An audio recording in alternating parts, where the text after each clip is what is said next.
Assalamualaikum warahmatullahi wabarakatuh. Anak-anak, selamat pagi. Salam sejahtera. Bagaimana keadaan kalian? Sehat selalu? Semoga kalian semua dalam keadaan sehat. Alhamdulillah, hari ini kita akan melanjutkan materi berikutnya, yaitu mengenai teks negosiasi. Teks negosiasi adalah bentuk interaksi sosial yang berfungsi untuk mencapai kesepakatan di antara pihak-pihak yang memiliki kepentingan yang berbeda. Jadi teks negosiasi ini tidak bisa kalau dilakukan hanya seorang, jadi lebih dari 2 orang. Jadi saya tegaskan lagi, pengertian dari teks negosiasi adalah bentuk interaksi sosial yang berfungsi untuk mencapai kesepakatan di antara pihak-pihak yang memiliki kepentingan yang berbeda. Selanjutnya, saya jelaskan mengenai tujuan teks negosiasi. Teks negosiasi ini bertujuan untuk menyatakan perbedaan-perbedaan pendapat dari orang-orang yang memiliki kepentingan yang berbeda.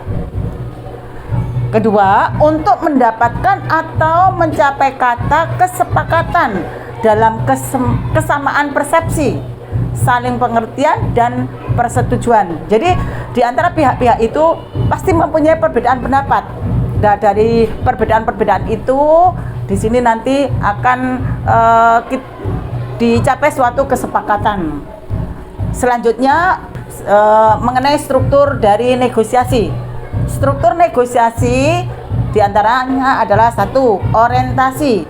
Orientasi adalah kalimat membuka, biasanya dibubuhi salam.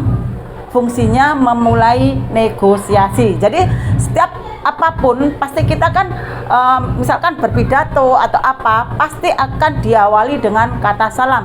Entah itu salam assalamualaikum, kemudian selamat pagi dan sebagainya. Selanjutnya adalah pengajuan, yaitu suatu hal berupa barang ataupun jasa yang ingin dibeli atau diinginkan pembeli atau konsumen. Jadi pengajuan, maksudnya di sini bisa berupa barang ataupun bisa berupa jasa yang ingin dibeli oleh pembeli atau konsumen.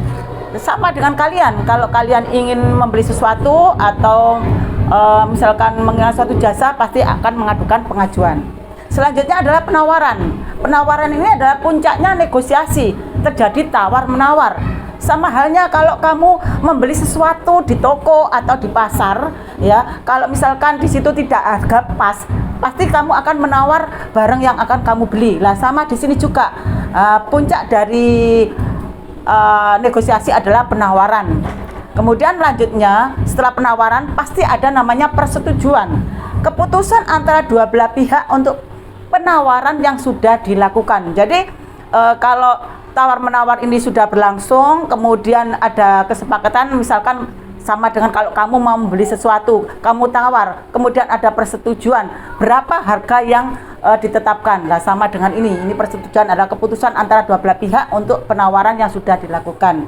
Lanjutnya adalah penutup. Kalimat penutup atau salam penutup sama dengan kalau mau ketika kita berbicara ada salam pembuka. Nah, dalam struktur negosiasi ini juga ada namanya salam penutup, bisa yaitu sekian, wassalam dan sebagainya. Selanjutnya akan saya sampaikan mengenai ciri-ciri dari teks negosiasi atau ciri umum. Jadi ciri umum dari teks negosiasi yaitu 1. Menghasilkan kesepakatan. Jadi di sini di teks negosiasi ciri umumnya yang pertama menghasilkan kesepakatan bersama antara pihak satu dengan pihak lainnya. Kedua, menghasilkan keputusan yang saling menguntungkan. Jadi keputusan yang diambil antara pihak satu dengan pihak dua ini saling menguntungkan. Jangan sampai ada yang dirugikan. Ketiga, memprioritaskan kepentingan bersama. Jadi bukan individu, tapi kepentingan bersama. Kemudian keempat yaitu merupakan sarana untuk mencari penyelesaian. Jadi di negosiasi ini adalah sarana untuk mencapai penyelesaian dari permasalahan yang ada. Lanjutnya mengarah pada tujuan praktis. Selanjutnya saya sampaikan atau saya jelaskan masalah ciri kebahasaan yang dipergunakan atau yang dipakai dalam teks negosiasi. Ciri kebahasaan dalam teks negosiasi yaitu menggunakan bahasa yang santun. Jadi bahasanya adalah bahasa yang santun. Memang dalam bahasa Indonesia itu ada namanya bahasa santun. Jadi tidak kasar, tapi bahasanya bahasa halus. 2, terdapat ungkapan persuasif, bahasa yang membujuk, bahasa yang mempengaruhi. Ya, ini tujuannya ketika tawar menawar pasti ada namanya bahasa membujuk sehingga antara dua pihak ini bisa saling sepakat. Lanjutnya berisi pasangan tuturan. Kemudian keempat yaitu keputusan atau kesepakatan yang dihasilkan tidak merugikan dua belah pihak, saling menguntungkan. Jadi kedua belah ini saling menguntungkan, tidak ada yang dirugikan. Terakhir bersifat memerintah dan memenuhi perintah. Jadi ciri kebahasaannya bersifat memerintah dan memenuhi perintah. Di sini biasanya menggunakan kata perintah. Kalau ada tanda baca berarti itu adalah tanda seru. Selanjutnya saya jelaskan mengenai cara menyampaikan pengajuan, penawaran dan persetujuan. Yang pertama, cara menyampaikan pengajuan, penawaran, dan persetujuan yaitu 1, menggunakan bahasa yang santun. Tadi sudah ada ya di ciri kebahasaan, menggunakan bahasa santun, bahasa yang halus, santun, tidak menyinggung perasaan orang lain. 2, terdapat ungkapan persuasif, membujuk, mempengaruhi. Nah, itu. Kemudian ketiga, berisi pasangan tuturan. Keempat, kesepakatan yang dihasilkan tidak merugikan dua belah pihak tapi menguntungkan. Kemudian kelima yaitu bersifat memerintah dan memenuhi perintah. Lanjutnya tidak berargumen dalam satu waktu.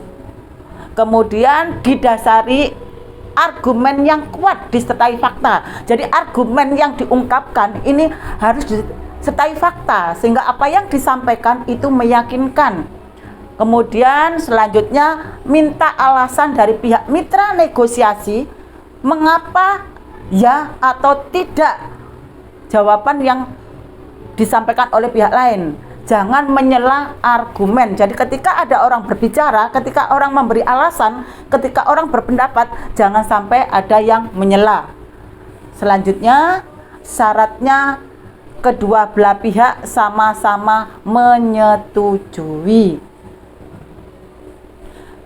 Baiklah anak-anak, untuk materi hari ini saya akhiri sampai di sini dulu. Untuk tugasnya nanti boleh dilihat di slide selanjutnya. Kemudian jangan lupa tugasnya harus dikerjakan, dikumpulkan selesai tepat pada waktunya. Untuk hari ini saya cukupkan sampai di sini dulu. Saya akhiri. Wassalamualaikum warahmatullahi wabarakatuh.